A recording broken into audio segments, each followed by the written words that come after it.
UKలో 1 year masters. No IELTS required up to 5 years visa. High visa success rate. ప్రభుత్వ భూముల్లో అక్రమాలను తొలగించడం, చెరువులను కాపాడడం కోసం సీఎం రేవంత్ రెడ్డి ప్రభుత్వం హైడ్రాను తీసుకువచ్చింది. ఇక అప్పటి నుండి హైడ్రా అక్రమాలపై దూకుడుగా వ్యవహరిస్తుంది. ఈ సంస్థకు కమిషనర్ గా ఐపీఎస్ అధికారి ఏపీ రంగనాథ్ ఉన్నారు. ఇప్పుడు ఆయనకు మరో కీలక బాధ్యతను అప్పగించే యోచనలో తెలంగాణ సర్కారు ఉన్నట్లు తెలుస్తోంది. హెచ్డిఎంఏ పరిధిలోని చెరువుల పరిరక్షణ కోసం ఏర్పాటు చేసిన లేక్స్ ప్రొటెక్షన్ కమిటీ చైర్మన్ గా రంగనాథ్ ను నియమిస్తారని సమాచారం. కాగా ఇప్పటి వరకు ఈ బాధ్యతలను హెచ్ఎండిఏ కమిషనర్ నిర్వహిస్తున్నారు.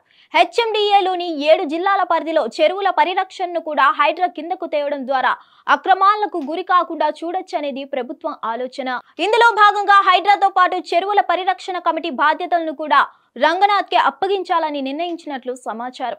దీనిపై త్వరలోనే ప్రభుత్వం నుంచి ప్రకటన వెలువడే అవకాశం ఉందని అధికార వర్గాలు చెబుతున్నాయి. మరోవైపు హెచ్డిఎంఏ పరిధిలో ఉన్న 7 జిల్లాల్లోని చెరువుల సర్వే, ఎఫ్టీఎల్ నిర్ధారణ, నోటిఫికేషన్ వెంటనే పూర్తి చేయాలని కమిషనర్ సర్ఫరాజ్ అహ్మద్ ఆదేశించారు. మరిన్ని అప్డేట్స్ కోసం stay tune to hit TV. Hit TV app ని డౌన్లోడ్ చేసుకోండి. ఇందులో short news, live news, entertainment movies అన్ని అవైలబుల్ గా ఉన్నాయి. Please download Hit TV app. Hit TV app. Hit TV app ని ఫ్రీగా డౌన్లోడ్ చేసుకోండి.